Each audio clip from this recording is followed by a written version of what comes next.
Welcome to Wandering Jews at J Squared Adventures. Travel far enough and you meet yourself. We're your hosts. I'm Scott Copeland. I'm Rivka Brahma. Today we explore one of the most seismic moments, both literally and philosophically, in European history, the 1755 Lisbon earthquake. It's a story about moving and shaking, and I mean that literally, one of the greatest earthquakes in European history, and figuratively, a human tragedy that sparked a debate about human nature, divine justice, and the construction of a new Lisbon and a new secular European sense of self. This story is about both a geological disaster and also about a cultural and intellectual earthquake, one that profoundly reshaped European thought, Portuguese politics, and the lived realities of Iberian Jews, the Jews from Spain and Portugal, and so-called New Christians, the converses, or anusim. On the morning of All Saints' Day, around 9:40 a.m., Lisbon was struck by a massive earthquake, now estimated between 7.7 and 9.0 magnitude.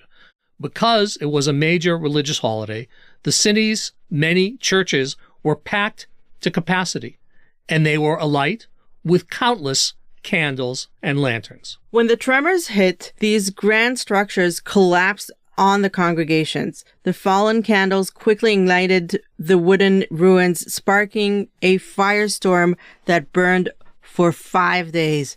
Roughly 40 minutes after the initial shock, a tsunami with waves reaching up to 20 meters surged up the Tagus River, drowning thousands who had fled into the open docks. A tragedy. The scale of the loss was staggering. Between 80% and 85% of Lisbon's buildings destroyed, down.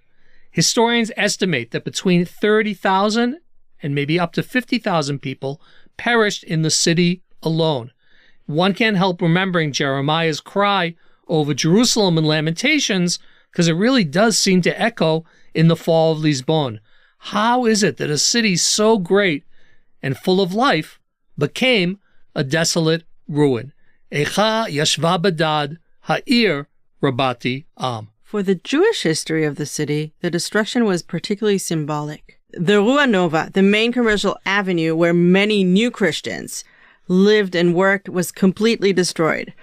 Former, the headquarters of the Inquisition at the Palacio de Estas on Rocio Square, today the home of the Portuguese National Theatre, was leveled, a literal crumbling of the institution that had defined and plagued Jewish life in Portugal for centuries. Before the scientific and philosophical debates took place, the immediate impulse of the state and the church was to seek a moral cause for physical destruction.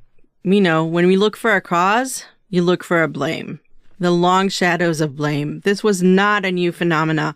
After the earlier Portuguese earthquakes, such as the one that took place in 1531, the New Christians, the descendants of the converted Jews, were blamed for provoking divine anger.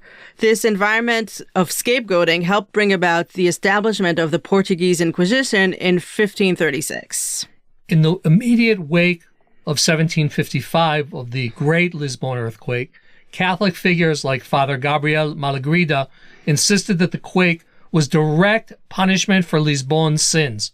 For centuries, the ritualized response to crisis had been the auto de fe, the public act of faith, where heretics and Jews were publicly tried, humiliated, tortured, and even burned at the stake. The first had occurred in Lisbon in 1540, and unbelievably, the last would not be until 1761. This really resonates, right? When bad things happen, we're looking for answers, and a lot of times anger and answers weld into one big thing. The idea of doing something publicly to show that we are looking for a reason for what happened is something that is both very, very natural and also very, very scary. But it's not only in a religious environment that this earthquake shook the world. It also shook the world in other places, not only in Portugal. It was against this backdrop of ritualized blame that the Enlightenment thinkers staged their own intellectual revolution. So as a counterpart to this idea of looking for blame, the philosophers are thinking of something more rational to talk about. And rather than accept the old logic of searching for someone to blame when things go bad, the famous philosopher, French of course, Voltaire, in his 1759 masterpiece, Candide, among other things, he writes about a fictionalized account of the earthquake and what happens afterwards. And he, in his satirical, sarcastic way, writes a biting scene where at the University of Coimbra, in the middle of Portugal, one of Europe's oldest universities, a auto de fe is set up. Why? Because the university heads and the church heads decide that there has to be a reason why the earth is quaking, and we will uncover it. So in this story, Voltaire, the authorized siege of 2 Portuguese men who refused to eat bacon, that's a big hint, implying that they're maybe secret Jews, and the protagonist, Candide, for merely listening with an air of approval, they're accused. Candide in general is, first of all, still holds up if you get a good translation, and B, is a satire. And it's interesting that Voltaire talks about maybe Jews. He's not referring to them as Jews, but there's a big hint about the bacon here. But I think what Voltaire is trying to do in general is a cry against organized religion. For sure. And, only fair to call out Voltaire because, like other Enlightenment European thinkers, Voltaire himself was not a big fan of the Jews or of Judaism.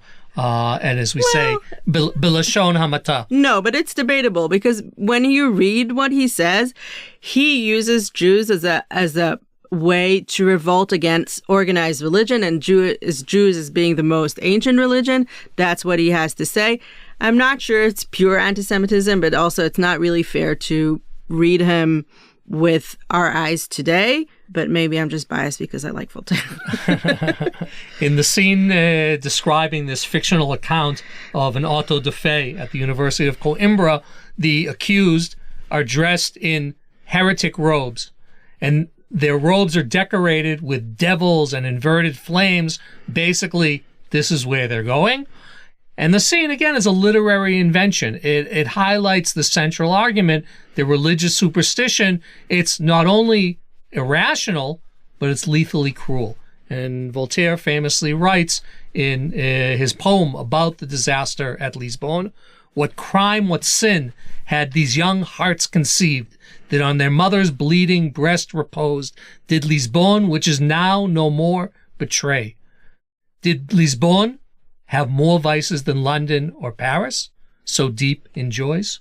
On the other hand, while Voltaire was attacked the morality of the old world, a young Immanuel Kant attacked its ignorance. He argued that the earthquakes were purely mechanical, events involving hot vapors in the earth crust. By removing sin from the equation, Kant helped transform natural disaster into a subject of scientific inquiry. In 1756, he noted, "It's not necessary that the person should be able to explain the causes of the earthquake, but it is important to observe how much of the misfortune of men is of their own doing. If we would build more lightly, the results would be less terrible." So again, looking for answers for this, and his answers were, let's look at this scientifically, but it's not only about explaining how it happens, but how we can prevent it from being as bad as it was. So there were Jewish thinkers who grappled with the events that took place in Lisbon and the concept of midah keneged midah, the idea of measure per measure, or what's sometimes called in philosophy, theodicy, the justice of the divine. This ancient idea that there's a cause for everything and there's a root.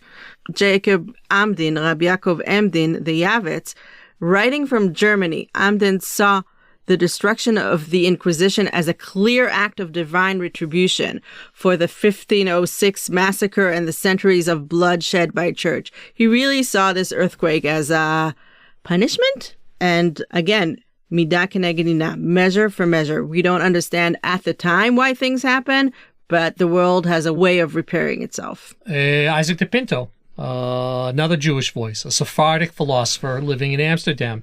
And Pinto offered an enlightened response, mourning the tragedy as a universal human catastrophe and arguing for the civil utility of Jews in rebuilding European stability. The sages of Sfat, Rabbi Raphael Chaim Isaac Kargal, in the land of Israel, the news was particularly poignant to this community of Tzfat, which sat in the Great Rift Valley and had its own history of earthquake.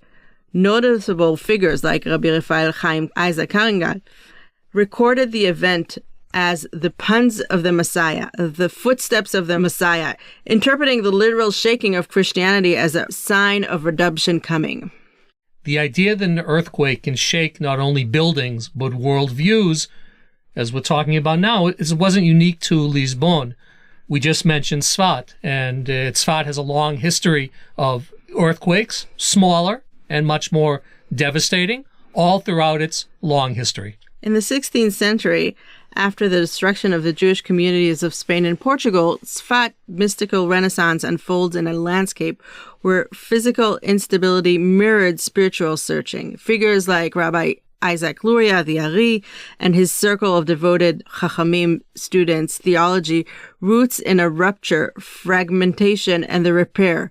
Shvirat HaKelim, the breaking of vessels, the tikkun, the fixing. Ideas that resonate powerfully in a community living with the literally trembling of the earth. It's not by accident that in Tzfat, a city that has seen physical breaking, the idea of breaking the vessels and this really revolutionary idea that the world is basically a broken vessel, that our job is to fix it, that comes from the philosophy and Kabbalah of the Ari, was formed. And later earthquakes, including the severe shocks that Tzfat experienced in 1759, not so far after the Lisbon earthquake, and in 1837, reinforced for many the intuition, the belief that natural upheaval could accompany and even demanded theological re-examination. Seen this way, the Lisbon earthquake challenges the European philosophical assumptions that are parallel with Jewish thought. Seismic disruption can open a space for cultural religious rethinking. The physical fragility of Tzfat put residents at risk, obviously, but it didn't weaken the community's imagination. One could say maybe it intensified it, helping catalyze one of the most influential mystical traditions in Jewish history. Like Lisbon, Tzfat suggests that when the ground moves, ideas often must shift as well. The man who finally broke the cycle of scapegoating was the Marquis de Pombal. He famously told the king, "Bury the dead and feed the living." This sounds like very trivial, but it's very important. We're not right now dealing with why, we're dealing with fixing what we have. His new city plan, which travelers see today in the Baxia district, was a triumph for a reason. So first of all, the city was rebuilt along a very coherent grid, a strict grid of wide avenues that would also serve as fire breaks and prevent chaotic overcrowding. The older Lisbon had been a real fire trap. Narrow alleys, very tiny streets, and basically fires, earthquakes could jump from place to place, from building to building. This new, wider grid basically created a situation where, in case of fire, one side of the street would be separated clearly from the other. He also mandated the world's first earthquake-resistant construction, an internal wooden skeleton designed to flex during a quake. And I even read that when they started to build these buildings, they first built scale models. And he had soldiers march around the scale models to see what would happen from the stress or the pressure of movement. And if the model survived, it was ready to be transferred to the full-scale building. Pombal also shifted the city's heart to Prago de Comercio, elevating trade and the state over religious authority. Because we have to remember that Lisbon in the Middle Ages, at least the common understanding, the common vision of Lisbon, it was a city that had more churches per square foot than any place else in the world. It was home to a very conservative Catholicism, and Pombal was saying, no, we're going in a different direction. And the emphasis on the commercial, also because you needed money to rebuild. The earthquake destroyed ports, warehouses, ships, and the whole building of empire had to be reconsidered during this time, hence the emphasis on rebuilding the commercial district. He eventually also used his power to abolish legal distinctions between so-called old and new Christians. In his point of view, didn't matter who you were. Everyone had to pitch in for the future of Lisbon and of Portugal. So let's hear it from Pombal. Lisbon's story reveals how disaster can catalyze profound cultural change. The quake. It weakened the Inquisition, leading eventually to its decline and its abolition. And it accelerated Enlightenment thinking in Portugal. And, as we talked about, it replaced ritualized blame with rational decision-making and evidence-based planning. In 1755, Lisbon's earthquake shattered buildings, but it also shattered the old world order. Voltaire's rage, Pombal's grid, Jacob Amden's interpretation of justice, and the long struggle of the new Christians all converge here. Lisbon's rebirth invites us to reflect on how we interpret tragedy and how we build a world that prioritizes reason, empathy, and the protection of the vulnerable. And as we start to think about the relevance of this particular historical setting for us today, when catastrophe strikes, what determines whether a society turns towards scapegoating or towards science? And what can Jewish history teach us about this choice? How does Pombaline shift towards secularism influence how we, in the 21st century, define our own sense of self in the face of crisis? When we think about today's tragedies and we think about today's crises, we look around the world and we see that not everybody looks at science as the answer. There is a shift. There is a pendulum of reactions to crisis. People are looking for answers, whether it's science, whether it's belief, or whether it's community. Living in Israel today in 2026, looking around the people for me, different people are finding their answers in very different places from where they came from. And it's interesting to look at our society looking for answers post-crisis. Oh, and I think that that's it's also part of the lesson of history, meaning we look at this particular period in the 18th and 19th century and this new confidence that, we can find the answers if we only assert ourselves rationally. That debate still continues. And God only knows that whether it's in Israel, whether it's against Arab citizens, whether it's in other places against Jews, whether it's in the United States against Latinos, Hispanics, Spanish speakers, immigrants from all over the world, the sense that we need to have someone to blame. Yeah. Unfortunately, it's a very strong part. I hate to say it, maybe it's a basic part of our human psychology that it's a hard call if we can get rid of it or not. But it's definitely something that we can't take for granted and need to continue to address and work on as individuals and as societies. But I do want to look at the symbol of a broken vessel and invite us all to pick up the shattered glasses and work towards tikkun. Gather the shards and at least make the attempt to put it back together in one way or another. And now, something for the road. A tip, a recommendation to help you make every journey your own. Hello, my name is Izzy Shack. I'm a project manager at J Squared Adventures, and I'm originally from Chicago, Milwaukee, Midwest area, and I moved to Tel Aviv about 4 years ago. So I'm going to be talking about A Vida Portuguesa, which is a store in downtown Lisbon. And one of the things that makes a Vida Portuguesa so interesting is that it's not really a typical retail store. The idea behind it is to celebrate and preserve traditional Portuguese products that have been part of everyday life for decades, sometimes even more than a century. The store brings together all kinds of objects that people in Portugal have been using for generations, things like soaps, ceramics, notebooks, perfumes, kitchen goods, and even traditional canned foods like sardines. Many of these products are still made by small Portuguese manufacturers that have been around for a very long time. What's especially beautiful is that a lot of them still use their original packaging, which often dates back to the early or mid 20th century. The project was created by Catarina Portas. She was originally a journalist, and she noticed that many of these historic Portuguese brands and products were quietly disappearing. Small factories were closing, packaging was being modernized, and these objects that people had grown up with were slowly fading away. So she had this idea, instead of letting these products disappear, why not bring them together in one place and celebrate them?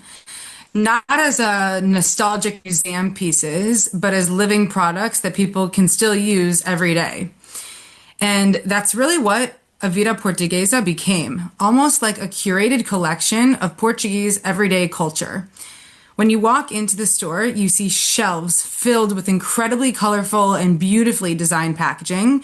There are soaps wrapped in illustrated paper, vintage-style toothpaste boxes, tins of sardines with bold graphics, notebooks with classic typography. It feels almost like stepping into a design archive, but everything in the store is still being produced and sold today. A good example is traditional Portuguese soap companies like Klaus Porto or Ash Brito. These companies have been making soaps in Portugal for more than a century, and their packaging is incredibly distinctive, colorful, and very graphic. It's the kind of design that feels nostalgic, but also very timeless. But beyond the design, what's really meaningful about the project is that it supports local industry. Many of the products in the store are still made in Portuguese factories using traditional methods. By highlighting and selling these products, a Vida Portuguesa helps keep those manufacturers alive and introduces them to new generations of customers. There's also something really appealing about the idea of what you would call everyday heritage. We often think of cultural heritage as monuments or museums, but culture also lives in the small objects people use every day. The soap in their bathroom, the ceramics in their kitchen, the notebooks that they write in. And a Vida Portuguesa really celebrates those everyday objects and the stories behind them. It reminds us that design and craftsmanship are often hiding in the most ordinary things.